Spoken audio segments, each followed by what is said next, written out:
Meet Elise, a 33-year-old corporate professional who's been happily married to Luke for 2 years. Luke, 3 years her senior, works at a sister company to hers. Since the beginning, they've been residing with his parents in a two-family home arrangement. Luke, the younger of 2 brothers, has an elder sibling named Cody, who's 6 years his senior. Before Elise and Luke tied the knot, it seemed like Cody and his parents were the primary occupants of the household. However, Cody's wife, Chris, known for her talkative nature and competitive spirit, often found herself at odds with her equally strong-willed mother-in-law. Eventually, Cody and his father had enough of the family disputes and decided to move out. Despite living alone since he started working, Luke and Elise never seriously considered the idea of residing separately from his parents. So when Luke's mom suddenly declared that they would be moving in after marriage, it caught both Elise and Luke off guard. Elise had assumed they would continue living in her current apartment until they decided to start a family, as it was convenient for her commute. However, it seemed that living together was inevitable in their family's eyes. Although the idea initially unsettled them, they realized that the commute wouldn't differ much whether they stayed at Luke's apartment or his parents' house. Besides, the ancestral home, crafted by Luke's grandfather, boasted both a main house and a guest house, promising ample privacy. Reluctantly, they agreed to move in. However, Elise soon found herself regretting the decision. Luke's mother, in her mid-60s, began complaining about back pain and dizziness, leaving all household chores from cleaning to laundry and shopping squarely on Elise's shoulders. As a full-time worker, even sharing chores with Luke barely managed to keep our lives and his parents' lives in order. Then, an unexpected financial burden hit us. Firstly, the guest house needed serious renovations. Initially appearing livable from the outside, stepping in revealed a dire need for more than just patch jobs. The bathroom, kitchen, roof, floors, everything showed significant wear and tear.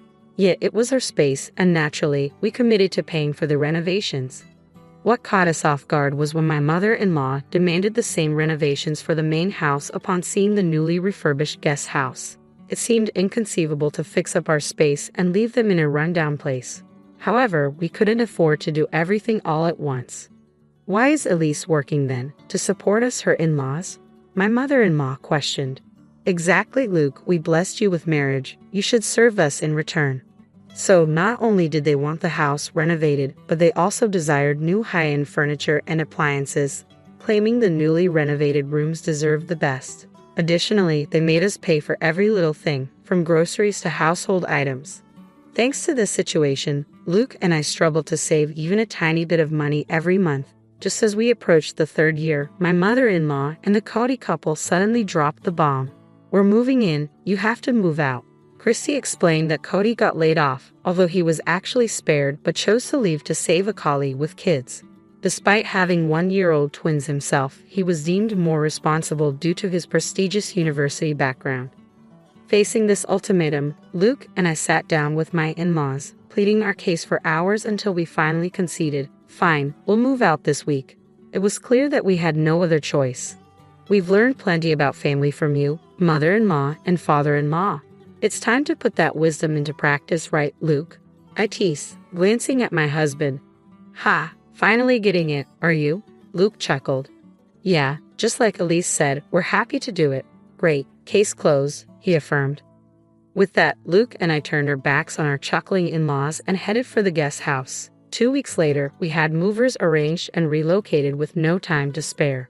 Opting for the full packing service due to time constraints, we timed our move during my in-laws' regular lunch at karaoke with friends to avoid any complaints about the items we were taking. We wrapped up all the formalities in 3 days, utilizing our paid leaves and starting our new life. However, one day, I received a call from the front desk at work, informing me that someone claiming to be family was there to see me. I had a feeling she'd show up soon, but I didn't expect her to barge in on me instead of Luke. Quickly texting Luke about the situation, I braced myself for the inconvenience. Luke's response came swiftly, suggesting that we ask Maya to step out for a meeting to avoid causing trouble at the office. Passing the message to the front desk, we managed to make our in-laws leave as agreed. That night, as Luke and I pulled into the parking lot of our in-laws' compound, they, along with Cody and his spouse, rushed out of the main house and guest house to greet us. Upon closer inspection, I noticed that both my in-laws had a baby strapped to their backs, probably Cody's twins. As I locked the car, Cody's voice boomed angrily. "Hey, how dare you show up here in my parents' cars?" Luke remained composed, retorting, "Your parents' cars? Which ones are those?" This seemed to infuriate Cody even more. "The cars you both drove up in, obviously," he exclaimed. "Well, Cody, both these cars were purchased by us. Our names are even on the registration certificates. Would you like to see?" Luke interjected, stepping in. "I've been annoyed by how our parents drive these cars as if they own them. We let it slide because we live together, but now there's no need to lend them out, right?" I added, feeling a surge of irritation. "Don't forget Dad-in-law has that old minivan he used for work," Chrissy chimed in, glaring at us. "Who cares about that old car?" spat Cody. "But it's perfect for twins, isn't it? You can fit 2 car seats," I retorted, attempting to reason. Our back and forth made our in-laws uncomfortable. After seeing Cody receive a talking to about the cars, they jumped in. "What about the furniture and the appliances? Taking them while we're away? That's stealing, not just from the main house, but also from the guest house," Cody argued. "Yes, Cody, and I can't live without those," Chrissy added. "Why would we have to leave them? Look, I get what you're saying. We're using the guest house anyway. But there's no reason to dip into the main house too," Luke reasoned. "Why isn't that stuff we all pitched in for?" I asked, trying to understand their logic. "Such arrogance. Even so, once you gave it, it's ours," father-in-law fired back. "Whoa, hold on. We never gave you anything. We just lent it. There's no memory of us ever saying we're giving it to you, and there's no transfer of ownership on paper," Luke countered, shocking both our in-laws. "We were living together, so we lent stuff as a courtesy. Now that we're living separately, why would we keep lending you things? We just took back what's ours. Is that a problem?" Luke continued, exchanging smiles with me. "Well, we have washing machines and fridges too. You don't need 2 of each, do you?" they argued. "Exactly, so why not lend it to us again? Wherever you've moved, stuffing everything into a small space will just make it even more cramped," Luke concluded. We exchanged grins, acknowledging our cramped living situation. "True, we're pretty packed right now," I admitted. "Absolutely, it's a tight fit," Luke agreed. Chrissy began, "In that case." But we cut her off. "Remember, it's a storage room, so it's supposed to be cramped," I chuckled. "Exactly. Until the official contract is done, this is how it has to be," Luke concluded. This left Cody and our in-laws utterly confused. Then Luke dropped a bombshell. "Oh, by the way, both of us are moving to Boston next month." Luke smoothly explained that we had both originally been offered positions at the corporate headquarters but had turned them down because we were living with my in-laws. However, now that the obstacle of living with them was removed, we had both accepted the transfers and happily received internal notifications for positions at the corporate headquarters. Even better, if all went well, we could be working there till retirement. As luck would have it, Luke's colleague, who was going overseas for an extended period, wanted to sell his high-rise condo. Everything fell into place quickly. "You guys are going to live in a high-rise condo in Boston? Man, life sure does throw some curveballs, doesn't it?" Cody remarked. "Totally. If Cody and the gang hadn't told us to move out so they could live here, we wouldn't have stumbled upon this jackpot," I replied. "But how could we even afford a high-rise condo?" "That seems unreal," Chrissy questioned. "That's thanks to Alisa's dad. He provided the down payment," Luke revealed. "Alisa's dad just gave you the down payment?" Cody asked, surprised. "Yes, my sister is inheriting the family property, so this is sort of a trade-off. Plus, a previous owner asked if we could hold on to his modern altar until, upon my return to the country, I proposed lowering the asking price, and he agreed, securing a significant discount. However, hearing about the extent of the discount, Christy, who was standing nearby, burst into tears, exclaiming, "That's so unfair. I'd rather have a high-rise condo in Boston than live in Atlanta." Suddenly, the in-laws, who had been quiet all this time, switched gears and started fawning. "Well, it looks like Luke really has it together, doesn't he? Like mother, like son. Luke is following in my footsteps," they chimed in. Ignoring their comments, Luke turned to me and said, "Living in a high-rise in Boston, everyone's going to be so jealous. When are you moving? We must visit. If we're going to Boston, you should come too," I suggested. The idea seemed to intrigue them. However, the mood shifted when Cody and Christy stopped their arguing and snapped at the in-laws. "What are you talking about? Cody's being downsized, so you're going to have to support us. Plus, until I find another job, Christy will have to go back to work early from her parental leave. You'll have to take care of her household chores and the twins," they confronted. As tension mounted, Cody and Christy marched up to the in-laws who were carrying the twins. The babies, sensing the tension, started crying, waking up the entire neighborhood. Noticing the neighbors gathering at a distance from the garage, the in-laws turned beet red. Luke finally intervened, addressing Cody and the others. "Stop just standing there. Exactly, these guys are trying to take advantage of us, your parents." Luke's laughter echoed as he continued. "So, this is like a battle of wits between a raccoon and a fox, huh?" Turning to the bewildered faces around him, he grinned and explained, "If both couples, us and you, don't work, our family finances will collapse next month." Fuming, Christy asked what this meant. I chimed in, "Christy, you thought if Cody lost his job and you moved into the in-laws' rental home, you could just push the utility bills and groceries onto them, right? Well, our income was running this house and you can't count on it anymore." "I've never heard about this, exactly what we're telling you now," I admitted, puzzled. "Oh, and you'll also need to help with the mortgage payments for the house renovation. It's in father-in-law's name," Luke added. "Why is it in his name?" I questioned, catching the in-laws off guard. Luke took over, explaining, "I wanted the loan in my name since I was paying for it, but Dad insisted it would be shameful. So we used this property as collateral. Until now, we've been transferring money into Dad's account to cover the loan. Cody, you'll need to chip in starting next month." Of course, the in-laws and Cody were against it, but Luke firmly declined to continue payments. "We're going to give up the inheritance. So Cody, as the one who will inherit, you better take good care of your parents and the family home," I firmly told him. "But children are still obligated to take care of their parents, right?" my mother-in-law insisted. Luke brushed it off, saying, "Well, considering we've been covering your living expenses and loan payments for the past 2 years, I'd say that pretty much balances out any future caregiving costs I'd have as a son, don't you think?"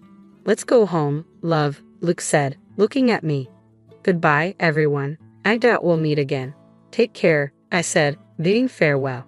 The next day, Luke and I sold off the furniture and appliances we had moved from the main house, along with 2 cars we wouldn't need anymore. When Chrissy texted us asking for them, I simply replied, "Why?" and blocked her.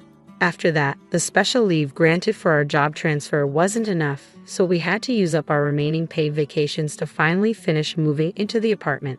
Buying the high-rise condo would take more time, so for the first year, we decided to rent, thanks to the generosity of my boss who owns the place.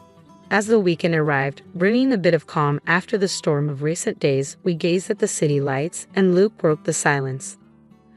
"I know I've been a hassle this time, but thanks for sticking with me," I said, feeling grateful for Luke's patience. "What's with the formal tone all of a sudden?"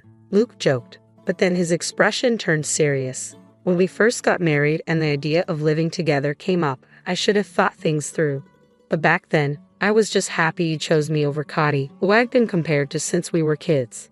He continued, reflecting on how we had mindlessly followed his parents' wishes until they told us to move out to make room for Cody and his family due to the company restructuring.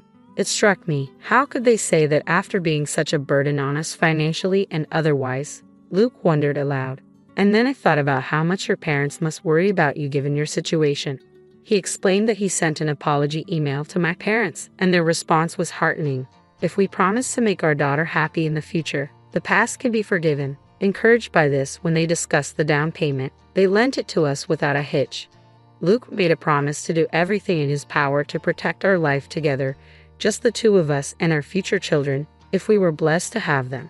However, on the other hand, it seemed my in-laws were struggling. Despite pulling from their retirement income, they could barely afford the loan for the home renovation. With Cody's attempts to find new employment proving futile, they were forced to make do with Christy's salary now that she had returned to work. Arguments were frequent, often loud enough to hear outside the house. A former colleague even reached out to me, mentioning gossip about them skipping town, as they had cut off all contact with Luke and me. They even resorted to reaching out to my parents, but my dad immediately changed his phone number, seeing it as a small but significant step, given how they had belittled my family and neglected pre-marriage courtesies. Now, they had almost no way to get in touch with us. What goes around comes around, I mused. My name is Angelique, and I've just graduated from college. I'm a newbie at my job, undergoing the standard new employee training, akin to orientation, on my day off. My best friend, whom I've known since kindergarten and all through high school, asked me about it with curiosity. Though we attended the same college, we pursued different majors. She continued on to grad school, so she's keen on my transition into working adult life. You won't believe it, I said, recounting my experience. We start with a morning run every day as part of building our stamina. Really? Everyone, she exclaimed, evidently surprised by the rigor. It seems so. It's like a first taste of the toughness of working life. Unless there's a specific reason, everyone up to their second year participates. Those with 3 years or more are exempt. But still, about half of the entire company joins in. The other half opts for activities like crosswords or brain training exercises. Whoa, interesting. I totally skipped the exercise part though, she chuckled, amused. Our company motto is also unique, I continued. It's something like always be healthy, work hard, play hard, and live a long, active life. So, for the first 30 minutes after starting work, we have time for physical and mental exercises. That is really unique, she remarked. I can interact with people from all ages and departments. It feels like an extension of a club or group in school. It's fun. I really do love the company I've joined. But don't you seem kind of tired? You're really observant, I replied, somewhat taken aback by her sharp observation. Yes, overall the atmosphere at the company is okay. But there is one, if not the only colossal obstacle, a supremely arrogant individual who stands in my way. You want to quit? She asked, concerned. Oh, I see. Just as I thought, you lack determination. I smiled, shaking my head. The woman who is my manager is complaining bitterly on a call with a part-timer who has been absent for a few days. Her loud voice, meant to be heard, seems to be filled with malice, pushing the other person into a corner. The manager, whispered as the queen of damaging sighs, has the destructive power to completely demoralize the person on the receiving end of her tirade, I explained.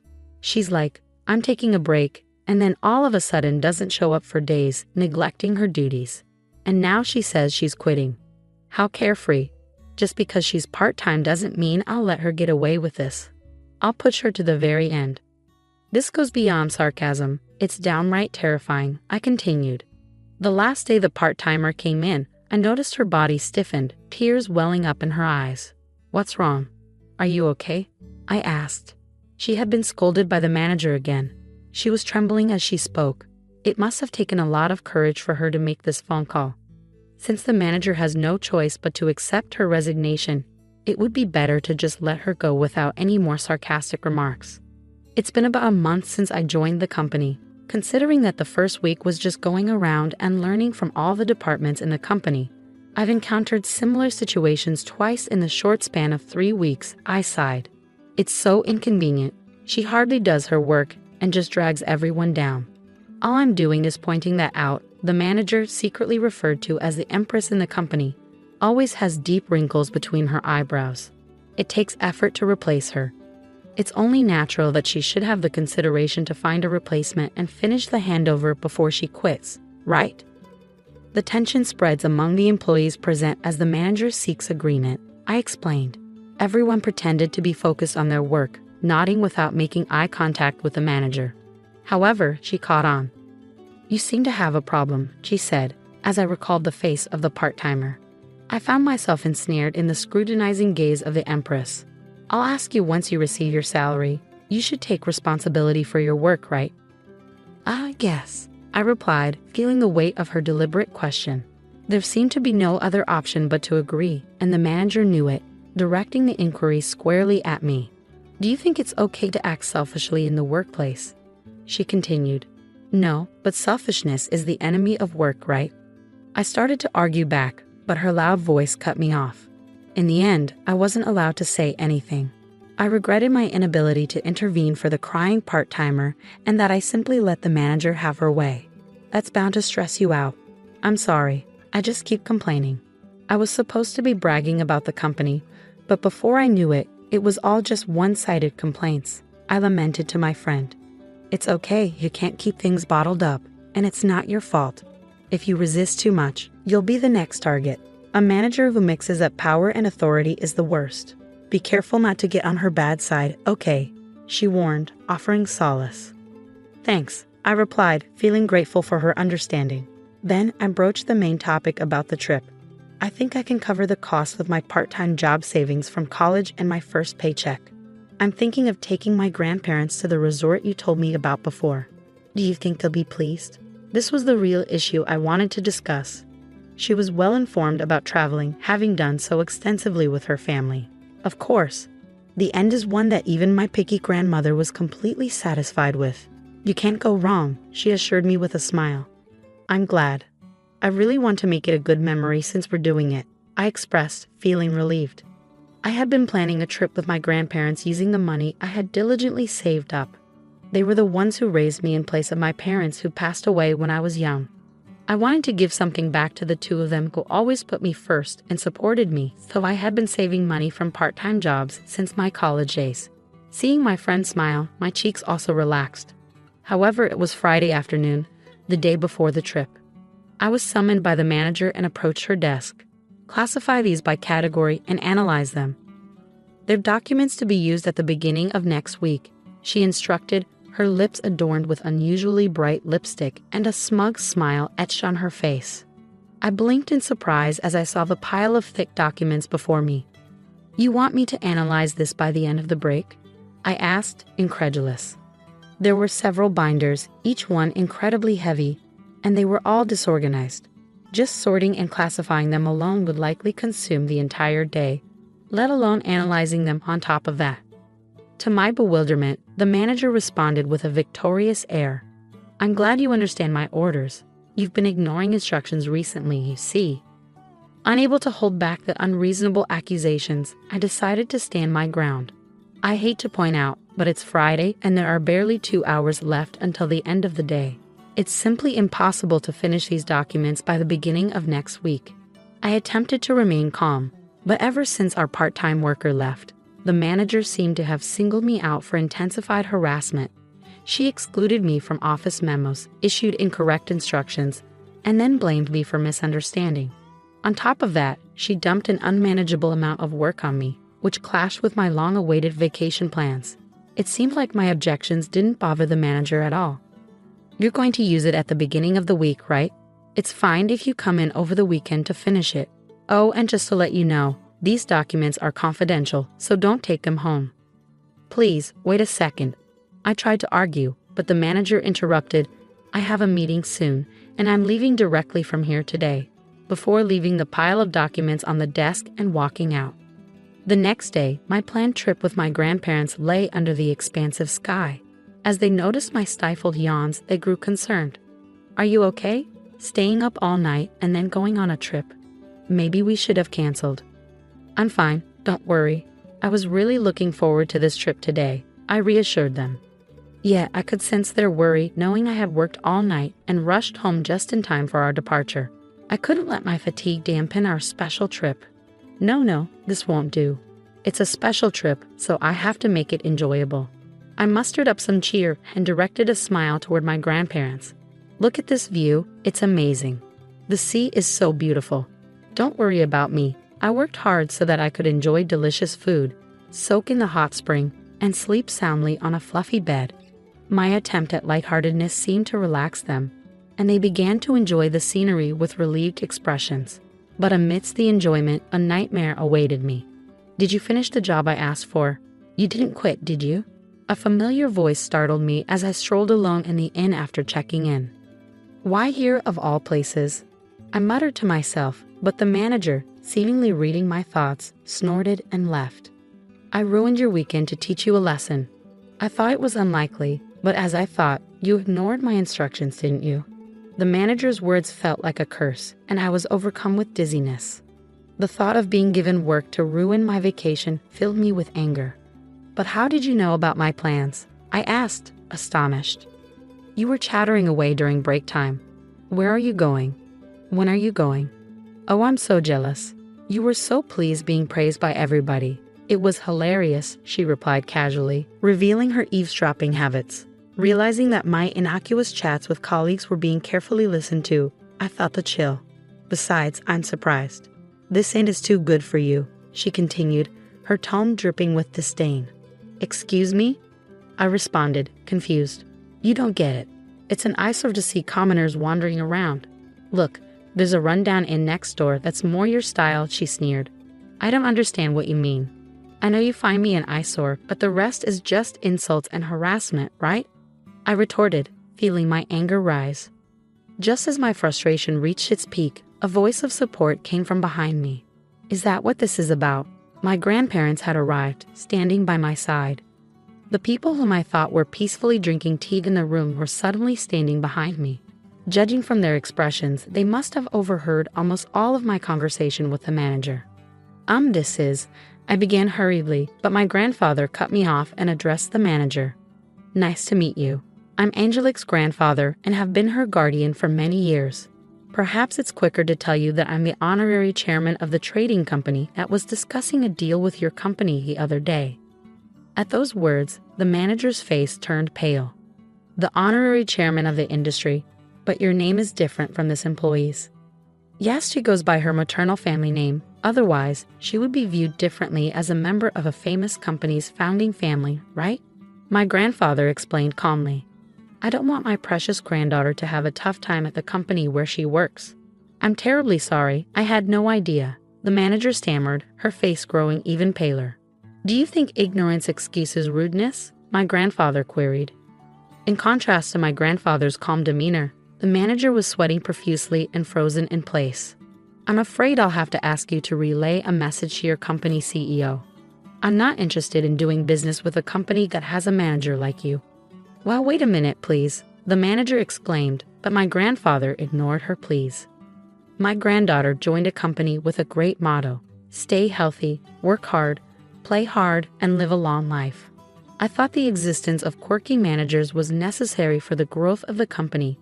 But your personality and behavior are harmful, he concluded.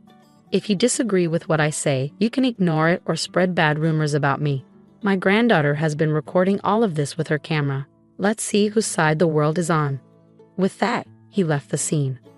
As my grandfather had said, I had been recording from the beginning of the trip with a camera hanging around my neck, capturing memories with my grandparents. I had forgotten, but the camera was still rolling at that moment. I began, uncertain of how to react. The manager, trembling, tried to cling to my grandfather but was bluntly told, "It's too late now," and collapsed on the spot. Wait a minute, can't you do something to help? She pleaded, turning to me for assistance after being coldly brushed off by my grandfather. I refuse. You always say there's nothing a newbie like me can do, I retorted, returning the sarcasm she had given me just the other day. Despite my anger, I managed to keep it in check and even flashed a smile. Yeah, I could probably be an actress too, I thought to myself. Then at the start of the week at work, there was an issue with the manager. The executive who led the running club stood tall in our department since the morning. Our company credo is to practice living healthily, working well, playing well, and living a long life. We welcome hard work, but that doesn't mean forcing people to work, especially not if it compromises their physical and mental health. Executives who dump unreasonable amounts of work on their subordinates are merely showing their lack of managerial skills. The managing director's voice echoed throughout the floor. Excuse me? The manager, seemingly taken aback by being attacked first thing in the morning, was about to ask something calmly while clenching her fist. But the executive continued, Here, we have the time cards from last Friday to today. There were 5 employees who came to work on Friday and stayed until Saturday morning. 3 people worked on their days off on Saturday and Sunday, and this morning, Angelique came in early. The manager seemed more and more perplexed as she was presented with these records. What does that mean? She asked, her tone uncertain. I addressed the confused manager, prompted by the managing director. If I may, you instructed me to finish organizing and analyzing a massive amount of data by the start of the week. and told me to work during holidays if necessary. But it was impossible for me alone. Just then, the executive happened to pass by, so I consulted with the people around me. With cooperation across departments, we managed to complete the task as you instructed, spending the amount of time and manpower I just explained. Since the running club members who helped this time were present at the executives' meeting, I took the opportunity to thank them again. I only worked from Friday night to Saturday morning and early this morning after returning from the trip, so I was hardly any help. But thank you so much for helping me, I added, bowing. In response, I received kind words such as, "We help each other out in times of trouble." And that's what running buddies are for. The manager finally seemed to grasp the situation, and this time she came at me, crossing departments. "You say I didn't authorize such a thing," she accused, seeming intent on blaming me for overstepping her authority. "I approved it," declared the managing director. At these words, the manager was frozen in shock. The newbie in the running group, who always had a smile on her face, was in deep trouble, I heard someone murmur. Upon hearing the situation, I found out they've been burdened with an absurd workload.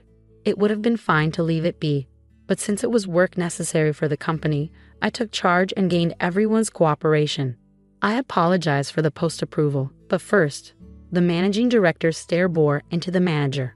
I can't forgive the base motives behind burdening a hard-working employee who's trying to be filial to their grandparents with an impossible task just for harassment, were the most forceful words I'd ever heard the managing director say. His face softened a bit.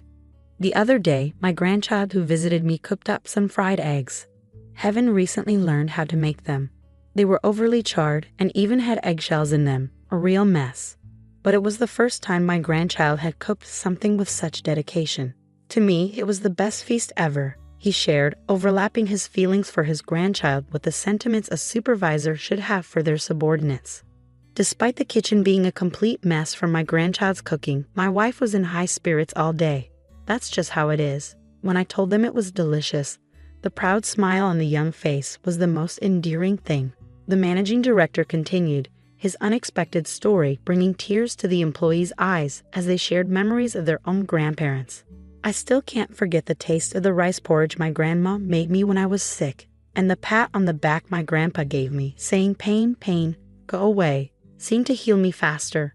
The employee reminisced, almost bursting out laughing at the managing director's doting grandparents' stories.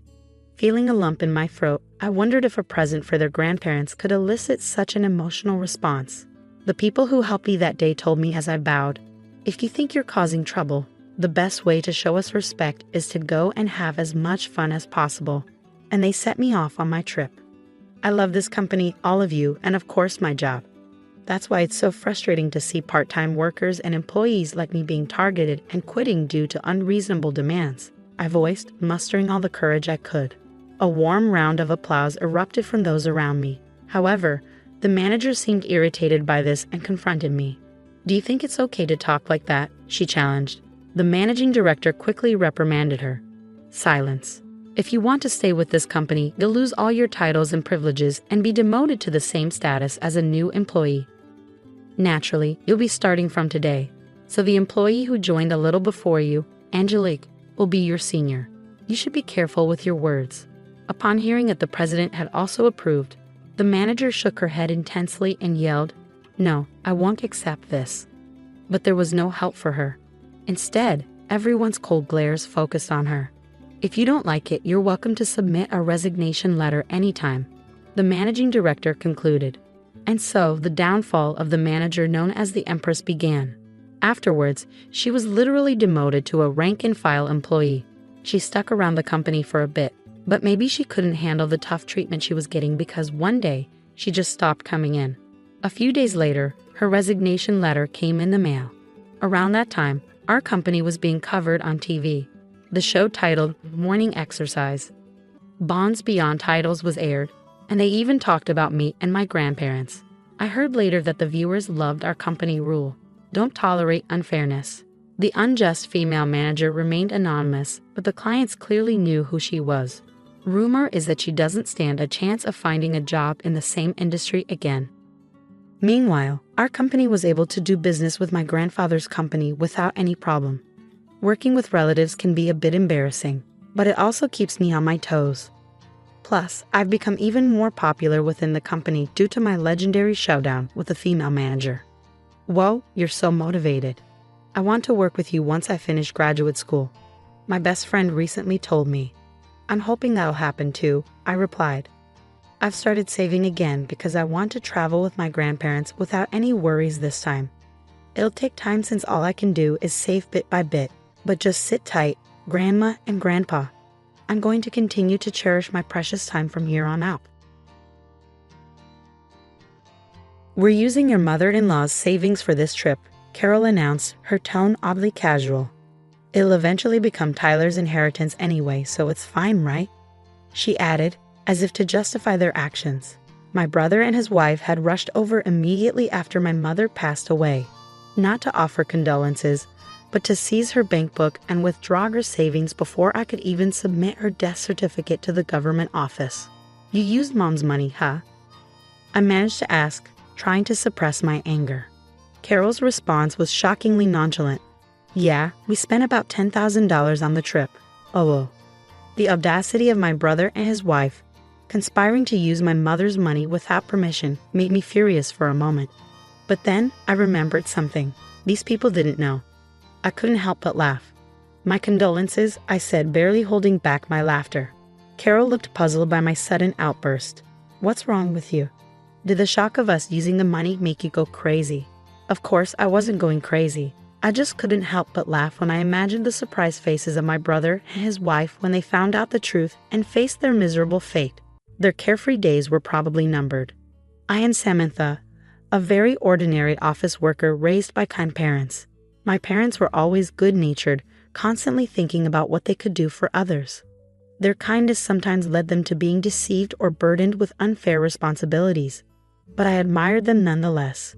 However, my brother Tyler had a completely different personality. He was always calculating what was beneficial for him and acted accordingly. To him, our parents, who would go out of their way to help others, were incomprehensible. As Tyler grew up, his rebellion against our parents intensified. In high school, he began to demand more money from them, saying, "If you can afford to do something for others, you can give me more allowance." Despite accepting Tyler's personality, our parents never changed their beliefs. Their unwavering character only frustrated him more. Tyler's negative feelings towards our parents only grew stronger in college. Taking advantage of the fact that our parents paid for his tuition, Tyler spent his college days partying and eventually failing a year, causing them trouble.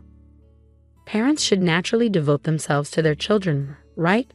Or can you only be kind to others but not your own family? Tyler would argue, justifying his selfish behavior. After graduating college, Tyler moved out and started living on his own. Although he left home without notice, he complained. Living a decent life on his first paycheck seemed impossible for Tyler. He kept returning to our parents' house for living expenses before heading back to his own place. Concerned about him, our parents kept giving him money whenever he asked. When I finally got a job, I decided to support our parents financially in place of Tyler. "Samantha, it's your hard-earned money, so you can use it however you like," my parents said. Despite their words, I continued to give them money, treating it as their grocery expenses. This routine continued for several years. Tyler, who only showed up to ask for money, unexpectedly invited me and our parents to a restaurant to talk. When we arrived, a beautiful woman was sitting next to Tyler. "Dad, Mom, Samantha, let me introduce you. This is my girlfriend, Carol," Tyler said, and Carol nodded politely. "I've decided to marry Carol. We'll be busy preparing for our wedding and our new life together, but I hope you'll support us." I initially thought Tyler meant support in terms of caring for Carol, but it became clear that his idea of support was entirely different. He asked our parents to cover the expenses for his wedding and their new home. Knowing our parents' inability to refuse help, Tyler skillfully persuaded them to foot the bill for everything. Even after the wedding and the purchase of their new home, he continued to rely on them for money.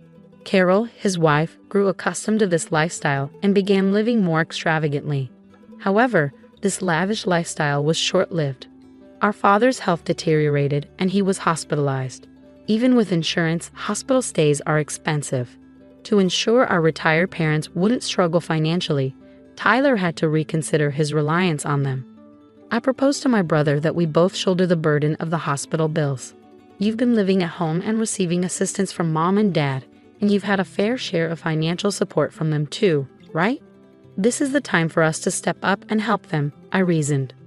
But my brother didn't see it that way. Why should I? He retorted. It's Dad's fault for not taking care of his health. He neglected himself while always helping others. That's his responsibility.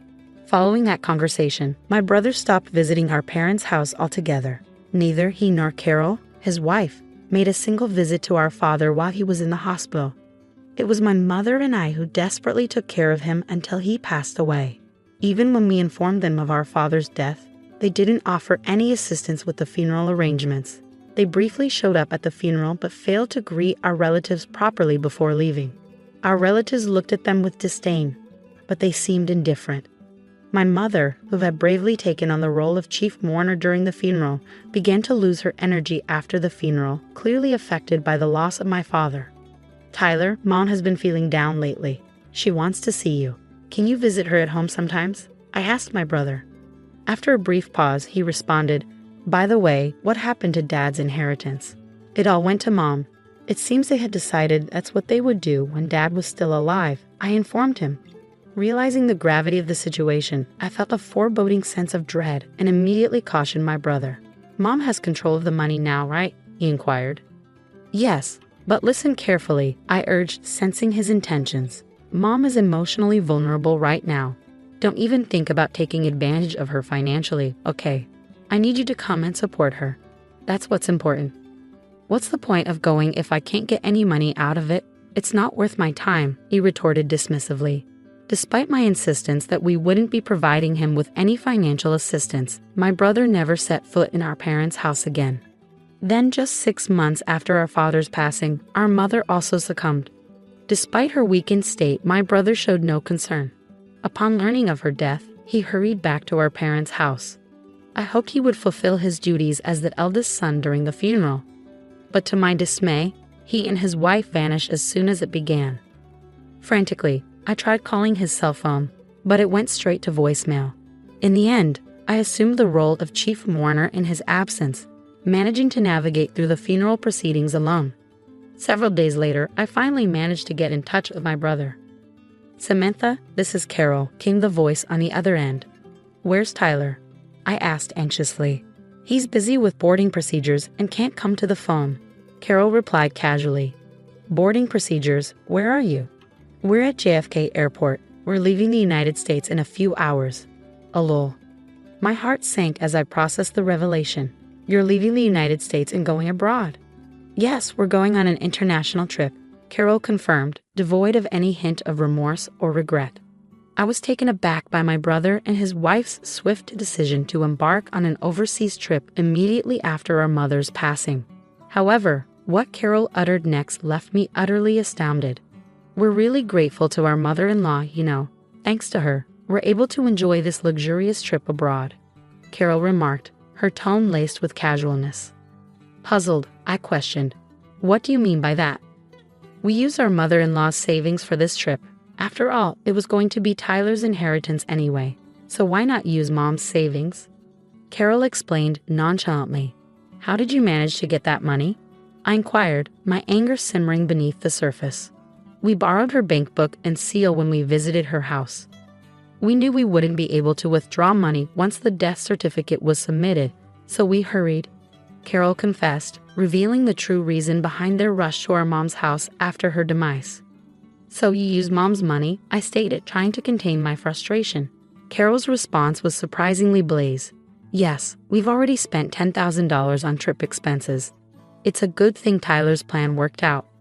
Initially, I was furious at the audacity of my brother and his wife for dipping into our mom's savings without permission. But then, a realization struck me. They didn't know. I couldn't help but chuckle inwardly. Serves you right, I thought to myself. Perplexed by my sudden outburst of laughter, Carol questioned, What's wrong with you? Did the shock of us using the money make you lose your mind? Tyler is the eldest son, so it's natural for him to inherit more, right? I responded between laughs. Sure, that's fine. I'll give up my inheritance so Tyler can inherit everything. That was your plan all along, wasn't it? Upon hearing this, Carol's demeanor shifted to one of delight. Oh my, you're quite understanding, huh? By the way, please make sure to arrange for all of Mama's mail to be sent to your house from now on. Don't worry, it's a simple task. I'll let Tyler know, she concluded cheerfully before hanging up the phone. I didn't hear from my brother again until they returned from their trip. Samantha, Carol told me you're giving up your inheritance, my brother stated as soon as he called. Yes, but more importantly, did you handle the mail forwarding for Mom's mail? I asked. Yeah, I took care of it as soon as we got back, he replied. But to know you're not going to change your mind later, are you? You won't say you should have inherited after all? I inquired. Of course not. I still believe my decision was the right one, he'd affirmed confidently. Well, it's only right that I, the eldest son, inherit everything, he added with a chuckle before ending the call. However, a few weeks later, he called again, sounding panicked. There's a collection notice addressed to Mom in her mail. What's this about? He asked anxiously. Oh, is it from the bank? I speculated. Our parents always wanted to help people in need and would accept any requests, including financial ones. As we delved into the matter, it became apparent that our parents had accumulated substantial debt.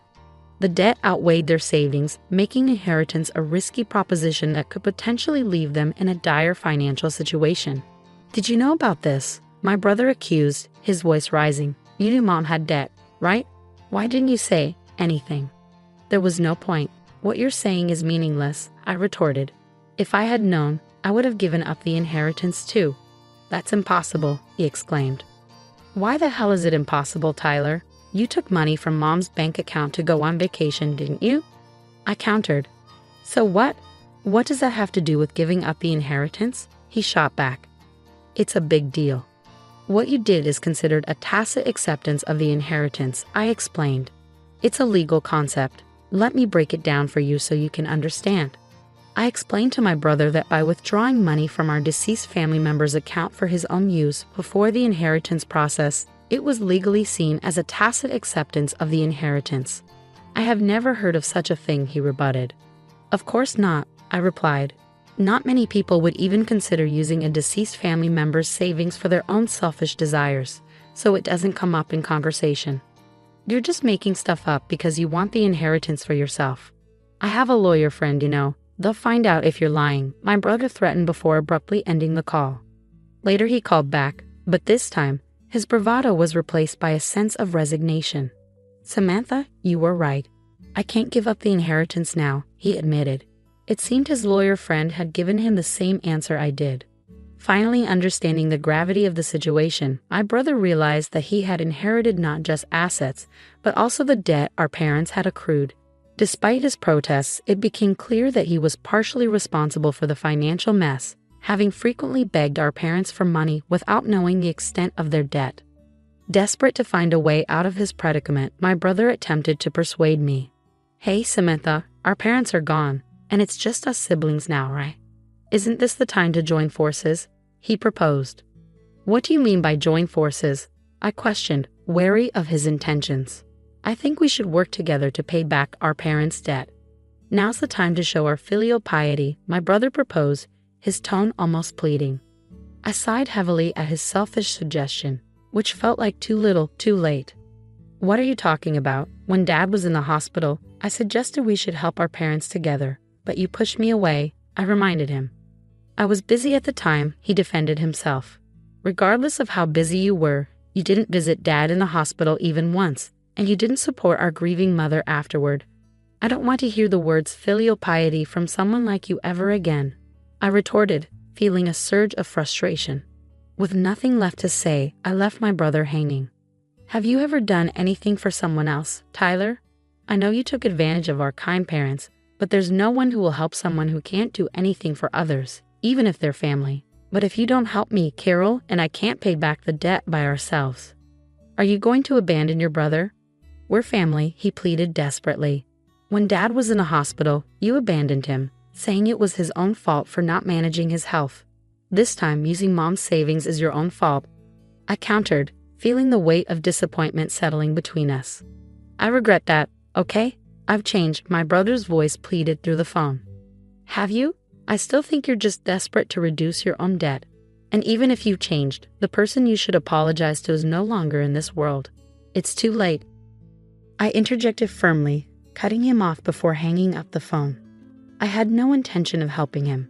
After all the trouble he had caused our parents throughout the years, burdened with debt and unable to live the carefree life they once had, Tyler and Carol's relationship quickly turned sour. However, living separately would only incur more expenses. Unable to afford even the moving expenses, they had no choice but to continue their married life together, bickering all the while. At first, they tried to save money and pay off the debt little by little from their salaries, but it didn't last long. Neither Tyler nor Carol could forget their luxurious lifestyle, and they would secretly spend money behind each other's backs, causing their debt to never decrease. As a result, they blamed each other for their inability to reduce the debt further, damaging their relationship. Their marriage continued to crumble in this vicious cycle. On the other hand, I finally found the time to properly mourn our parents. I remembered how during our parents' funeral, countless attendees tearfully expressed their gratitude for the help our parents had provided them when they were in need. Realizing how many people our parents had helped made me feel even more proud of them. It was ironic that my brother, who had never shown any gratitude and had always caused trouble for our parents, ended up shouldering the debt that resulted from their acts of kindness. Even though they were drowning in debt, I still admired our parents for never giving up on helping others. With these thoughts in mind, I continued to pay my respects to our parents at the family altar every day. My name is Amy Snyder, and I'm 27 years old. I reside with my father and mother. Our family has always stuck together as a trio since my early years. Growing up, I've always admired my dad. He's the epitome of hard work, running his own bustling business. Though his schedule keeps him away from home most of the time, whenever he finds a moment, he dedicates it to me. On his off days, he prioritizes spending time with me, proving himself to be an exceptional father. My mom, however, paints a different picture. As far back as I can recall, she has never been employed. While she tends to household matters, she's never lent support to my dad's business or pursued a career outside our home. Despite our comfortable lifestyle, with my mom often seen socializing and attending events, her lack of involvement in my life has left me feeling somewhat neglected. There were moments of profound loneliness, but my dad's unwavering presence always filled that void. He understood the indifference my mom held towards me and made it his mission to ensure I never felt neglected or alone. As I grew older, my mother's tendency to break promises became apparent. While my dad's commitments were steadfast, my mother's casual approach to promises left me disillusioned. I learned not to hold her pledges in high regard. Conversely, my dad's reliability and trustworthiness garnered my admiration. I even entertained thoughts of joining his company after graduating from university. Being the only child, I saw it as a way to honor my father's legacy and continue his work.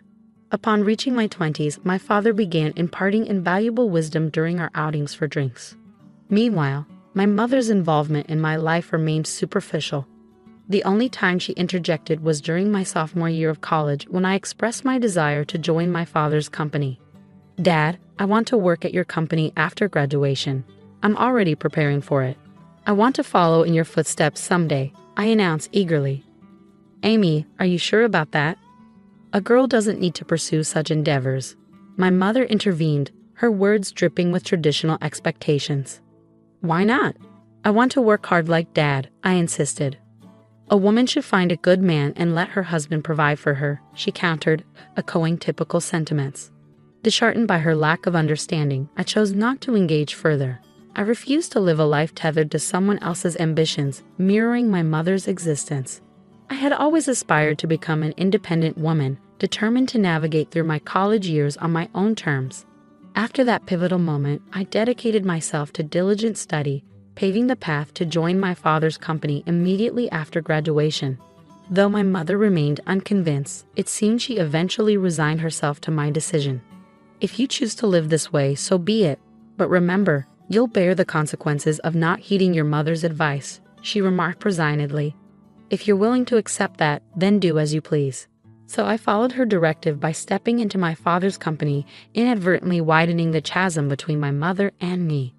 Conversely, my bond with my father deepened as we spent more time together. Reflecting on it now, I realized my mother wasn't pleased with the turn of events. Upon joining my father's company, he invested considerable effort in my training, which, unbeknownst to me, was driven by his declining health. It took him nearly half a year to acquaint me with the intricacies of the job before he collapsed at our workplace, swiftly whisked away to the hospital. Over the next 5 years, he valiantly battled his illness. "Emmy, how's the company faring without your dad?" my mother inquired, her concern veiled by skepticism. "It's challenging, but everyone's rallying behind me. Dad entrusted me with everything I need," I replied confidently. "Well, as long as that's the case, just ensure you don't leave the company to ruin as the second generation," she cautioned, her words tinged with apprehension. "You lack any genuine interest or affection for the company. You're merely preoccupied with others' perceptions," I retorted, disheartened by her lack of faith. During my father's illness, our disagreements were frequent. Despite his weakening state, he made sporadic visits to the company, emphasizing its significance. "These employees in this company are invaluable treasures to me, but I must relinquish my hold on them," he confessed, his voice laced with emotion. "Amy, I've witnessed your dedication over the years. I trust you to safeguard this place and everyone here. I don't know if I can emulate you, Dad, but I'll strive to uphold your legacy," I pledged solemnly. From that day forth, the mantle of leadership was bestowed upon me. With my father mostly confined to the hospital, my days were consumed with the company's affairs, leaving little time for homecomings. I prioritized visiting him regularly, carving out time amidst my busy schedule.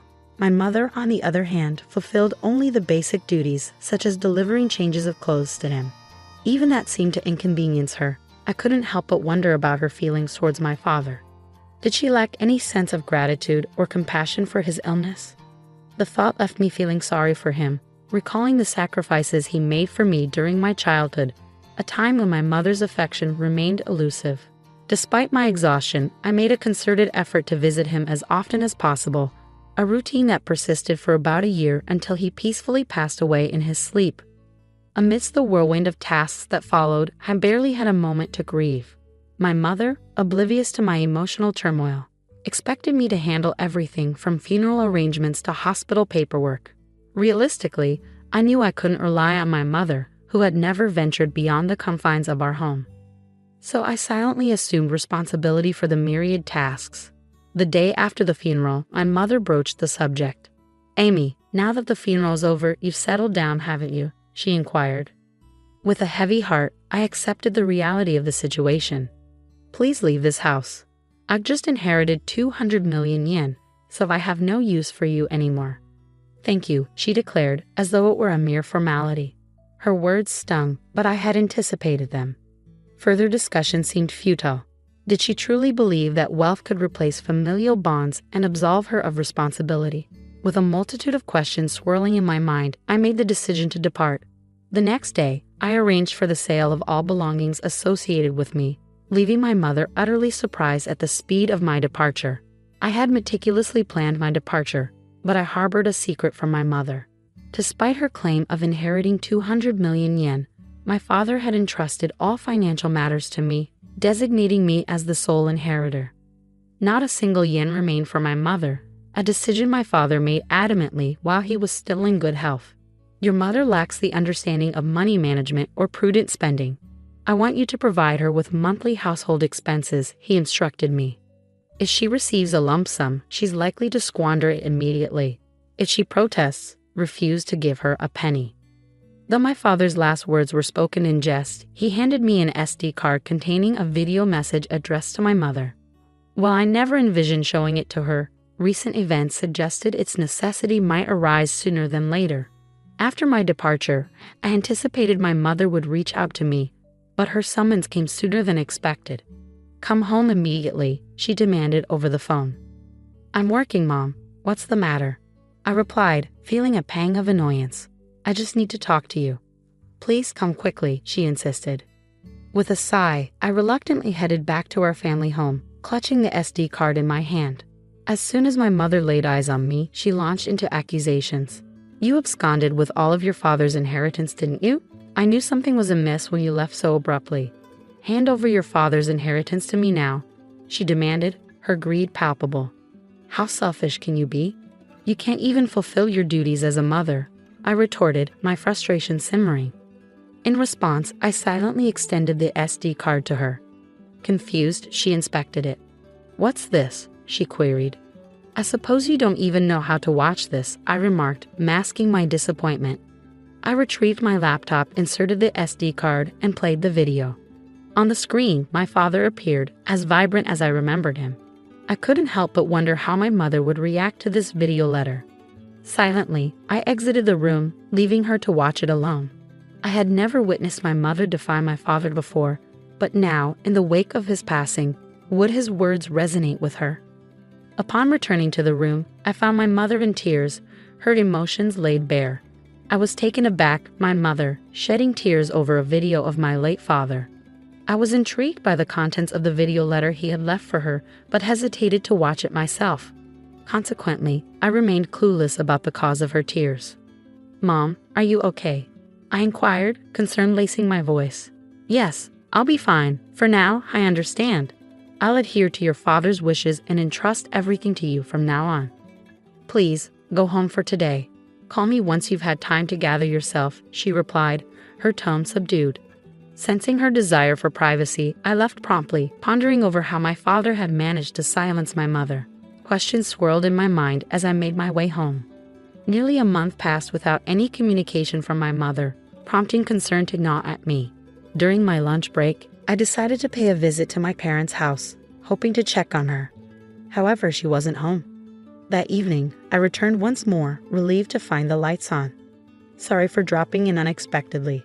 I came by this afternoon, but you weren't home, so I grew concerned," I explained upon seeing her.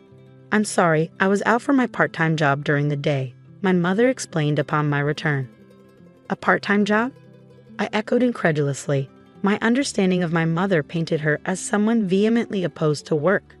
How had it come to this? "Didn't you watch that video?" "It was a video letter addressed to you," I retorted, baffled by her sudden change in behavior. "You can take it home." "You should watch it too, Hammy. Can I watch it?" I asked, extending the SD card to her. "Very well," she acquiesced, passing it back to me.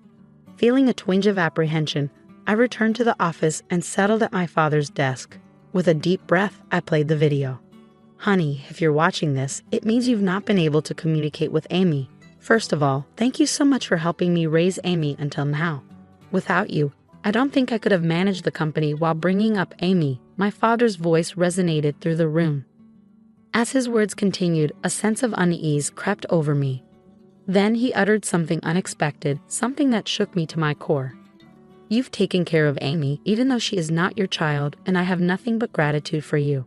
You've stood by my side for so many years, but as a result, you've given up on your dreams and have reached your age without earning your own living. For that, I take responsibility because I have allowed you to live a life of luxury. I'm sure you'll be in trouble when I'm gone." "I'm not my mother's child," I blurted out, the realization hitting me like a ton of bricks. But then it clicked. Despite the lack of overt affection, she had cared for me every day, doing the bare minimum for a child who wasn't her own. Who was this person? "I didn't register our marriage because you told me you felt bad for your sister, so I ended up supporting your living and didn't do anything else. I'm sorry, but once I'm gone, I worry about the rest of your life. There's no one to support you, and I've taken your life away." I sat in disbelief as my father spoke, his words flowing with unexpected clarity. It was all news to me, his concerns, his regrets, his hopes for our future. Throughout the night, I grappled with the weight of his revelations before confronting my mother the following day. "Mom, I watched the video from Dad yesterday. You know it all now," I began, my voice tinged with a mixture of confusion and realization. "I raised you because I was asked to. That's all," she confessed, her tone heavy with the weight of untold truths. "What happened to my biological mother?" I pressed, seeking clarity amidst the swirling chaos of newfound information. "You were the child of my sister and your father," she explained somberly. "My sister died right after giving birth to you, and I promised your distressed father that I would help raise Amy. I would become your mother." With her revelation, everything fell into place, even the parts I had previously only imagined. I learned of my mother's sacrifice, how she had set aside her own dreams to fulfill her promise to my father. I recalled how my mother used to work in a diner, her vibrant spirit and dedication palpable. Her dream had been to own her own diner, yet when she chose to become my mother, she shelved that dream. However, inspired by my father's words and prompted by the memory of her deferred dream, my mother made a decision. She resolved to reclaim that dream, embarking on a journey to pursue it once more. Currently, she is undergoing training as a part-timer, determined to turn her dream of owning a diner into reality. I should have done this earlier. Working is fun and suits me. I had no idea, so it's my fault you didn't work. I'm really sorry for not knowing anything, my mother admitted, her tone filled with regret. It's not your fault, Amy. I made the decision myself. But I'm not good with children, so I couldn't handle you well. I'm the one who caused you trouble, she continued, taking responsibility for her actions. As we conversed, I realized it was the first time we had such an open dialogue. At this stage in my life, I finally felt like I had come to understand my mother a bit better. Our conversations became more frequent, leading us to a decision: to use the money left by my father to fund the opening of her shop. Once she started working, my mother became somewhat more humble. She hesitated when the topic of funds for the shop came up, a behavior that would have been unimaginable not too long ago. While maintaining my regular job, I also assisted with the opening of her diner. This brought me into frequent contact with my mother, fostering a newfound relationship between us. Regarding living expenses, she insisted on managing them with her own income, refusing to accept help from my father's inheritance, promising that you'll tell me if you're struggling. After all, Dad trusted me to take care of you, I urged her. I'll be fine living on my own. It doesn't cost that much. But in terms of my diner's expenses, she trailed off, her determination evident. I'll be relying on you. Of course, I'm looking forward to it too, so do your best, my mother encouraged, her eyes filled with hope and anticipation. After many years, we finally became a real family, and now we are living harmoniously. She isn't my birth mother, and perhaps it was just the right time for me to learn this truth. Your diner is finally going to open tomorrow. Your dream is coming true, I remarked, filled with pride as I watched her dedication. Seeing you work so hard at that company reminded me of my own dreams when I was younger. I believe that's why I've made it this far. It's all thanks to you and your father. Thank you so much, Mom. I expressed my gratitude, feeling a deep sense of appreciation. Promise me to always be my mom, Amy, she implored, her voice filled with sincerity. From now on, let's get along even better than before. After all, we only have each other, I replied, feeling a newfound sense of closeness. Upon my father's death, the truth was revealed, and I accepted the reality of our situation. Deciding to live on with just my mother and me, I contemplated moving back to my hometown and living together with her again. I don't cook, so my mother is concerned about my poor diet and is supportive of me coming back, I explained, feeling touched by her care. My father would probably be surprised that we're getting along so well. His house, company, and inheritance that he left behind. I'll protect them at all costs while continuing to get along with my mother in order to become a real family, I vowed, determined to honor my father's legacy. We visited the graves of my father and my biological mother, my mother's older sister, to give our daily life updates. After going through the process of adoption, I finally became registered as my mother's daughter, forging a bond that